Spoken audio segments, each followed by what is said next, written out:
All right. Great to see everyone. You are here because you care about innovation. You want to do things differently. And in 2017, we did some deep reflecting. We'd been living in Romania, Bucharest, Romania, for 3 years.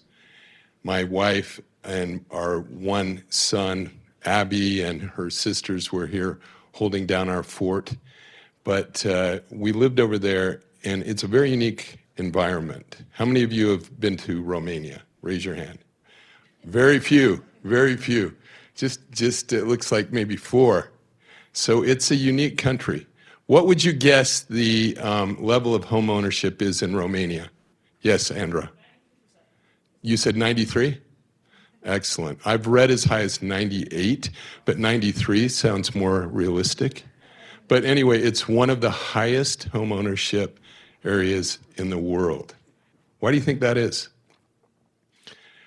Ceausescu got kicked out, right? And they killed him.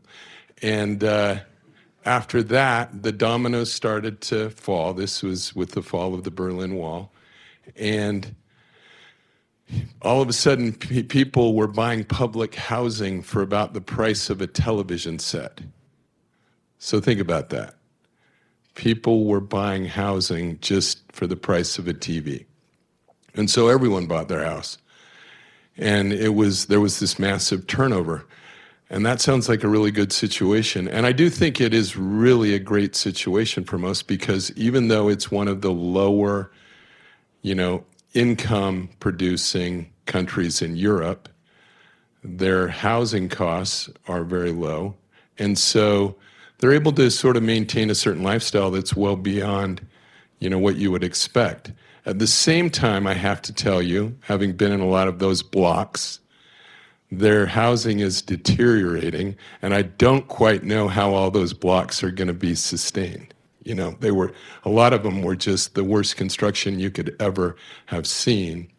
So I don't think the story is over. But we did live in the heart of this amazingly, dense city, and we had a whole new perspective about how important it was to provide a safe space and a healthy space where you could live. And for a lot of the people we knew, they were challenging situations. So we came back and we wanted to really do something to make housing more affordable, and we saw the crisis coming. So we decided that we needed to do something about it, and that's when we formed in 2018 Ivory Innovations. But it all started with going on a few trips to meet really capable experts. And Ryan Smith was one of the folks. Where is he back here? He's over there now. Ryan was one of our earliest recruits. We said, he knows modular construction. We've got to have him. And we went to the Urban Institute and found the best person in finance, Laurie Goodman, and said, we've got to have her. And we went to Chris Herbert at Harvard, and we said, we've got to bring him in. And, we went to the Turner Institute, just a variety of people, and we just brought experts. But then, while I was visiting with Chris Herbert, I went into Harvard Square after visiting with him, and I went to the bookstore, and I saw this really cool book called The Medici Effect. And it was written by a graduate student who was African-American Norwegian. Now that's an interesting combination. He grew up in Norway, but he had an African-American father or mother, I can't remember which because it's been 6 or 7 years. But his whole idea was, we need to look at things from different perspectives than what we've always looked at things. And he talked about all kinds of things. Culinary, masterpieces are created when you combine two different cultures, And I read the book and I thought, you know what, we're getting all the experts, but what's missing? What's missing are including the people who are going to be most impacted by housing affordability, and that's this up-and-coming generation.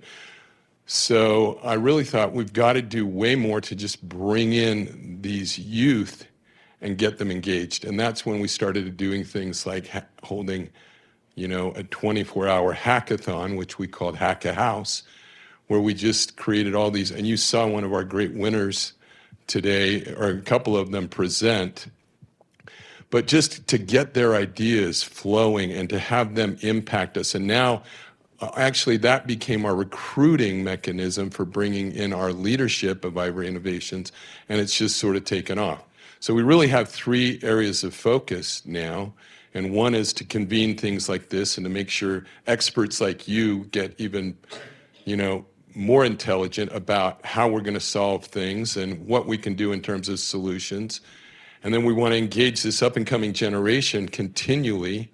And then we actually want to go build stuff, which is what we're getting around to this year. We partnered with another nonprofit, a call to action, and we announced just a month ago that we're going to do 7 new projects in Utah, for 850 units, all in the next couple of years. And we're going to make it happen. We're going to implement as many new ideas as we can.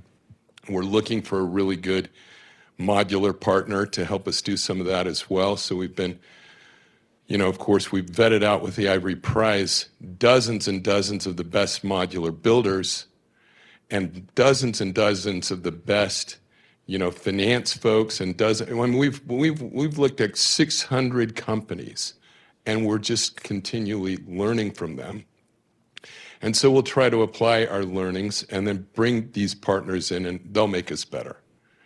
Now, if I were to leave one message with you today, it is, will you always do what you've always done and always get what you've always gotten? Or are you here today, which is what I believe you are, to actually approach things completely different and to think about your culture in your own group, in your own institution, in your own little company, or your big enterprise, or your big, HUD's pretty big, isn't it? It's pretty big, but how does HUD create a culture of innovation and change? I want to ask the question. I think the answer is the same whether you're little or whether you're big. Any ideas? What would your thoughts be? What are a couple of the key things that you think you ought to do? Dave, you got any ideas? The first couple things that came to mind when you said that were open dialogue, outward facing. If you're inward facing and you're just focusing on what you've always done. So lots of outward facing conversations and dialogues, which is what you've facilitated here. That's the first thing that came to mind. I'll leave it at that. I think that's fantastic, and that's exactly why we didn't think we could innovate as a company in 2017 on our own. We had to hear from the experts that had a lot more intelligence on these issues than we did. We had to hear from news sources like we talked about, students. So we actually got outside of our box. So I think that's a big deal. Any other thoughts on what's key to innovation and allowing it in your culture? Just embedding it there? Sharon, you're one of our amazing young people. What do you think? I think just being open to change, trying to get to yes as much as possible, having a multidisciplinary approach. As part of this competition, I purposefully kind of got outside of the finance world and partnered with teammates from the design school because I really wanted to get different perspectives on the issue. So, yeah. That's excellent. Yes, in the back. One of our top Ivory Prize. Come on up. Tell us what you're thinking. Not my thoughts, but a few of us who were in DC the other day heard this, and it's just dream big. So that's building that culture and avoid committing the sin of pragmatism. To sort of take off from what Marty had to say, I want you to write this down and think about it in your organization, okay? Healthy friction, okay? A lot of times people think that I can't stand this friction in my organization. It's just toxic. The truth is, there's the flip side to that. If you don't allow enough friction in your organization, then you will fail. You will end up making too many mistakes, and ultimately you will fail. Okay? So to get to the point, we have to be willing and inviting of other points of view. And, you just think about it. We go through this all the time. We had a cost control meeting at Ivory just the other day, and we were talking about all these things that we're putting into our homes to make them more sustainable. And, all of you who are in favor of sustainability, put up your hand. Okay? Now, all of you, keep your hands up. All of you who are equally in favor of affordability, keep your hand up. Okay? And yet, how hard is it, thank you, how hard is it for you to say no to something that is sustainable? I mean, anytime someone puts it forward and says, this is sustainable, we've got to do this, we're obligated to do it. But there's friction between that and affordability, and oftentimes, I think for the last decade, sustainability has trumped affordability. And that's a big problem. I think it's great we're becoming more sustainable, but if we're becoming more sustainable and less affordable, it's not. And I think that is what is happening. So, Cat 5, we have it in all of our homes. Do we need to go to Cat 6? Well, we got to future-proof the house. This was the discussion we were having just 2 days ago. And I'm like, how much is that going to cost? By the time we put everything, not only bring it in, but create the box so it's easy for Google or First Digital or to whoever to connect fiber to our home. I'm like, I know it's more convenient, but how much is that going to cost? And I'm the one introducing friction into our organization when they want to be sustainable.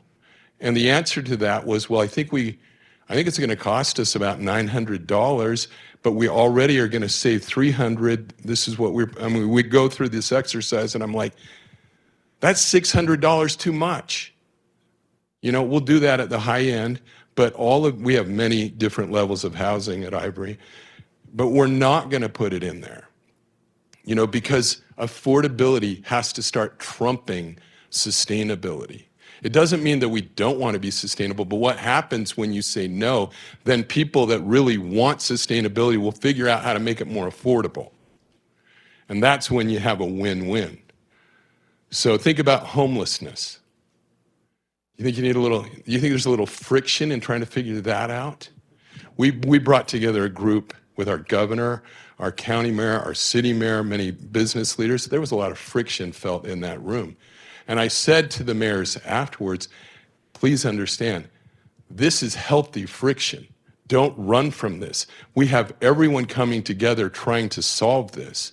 Don't draw lines. Don't, be flexible, because these are balancing, there are trade-offs. We've got to do it. When I think about what you've been looking at today, modular is the answer, but the problem with modular is, how do you learn to scale? No one's really truthfully that affordable in modular yet. These factories aren't yet getting it done because they're not proximate enough to all these major metros, or even, we don't have a modular, factory in Utah. We can't call on that right now as a great part of a solution. Okay, we're going to try it. We're going to do some things, but is it really it's going to be an experiment, and I don't know that it's going to be as affordable as it could be.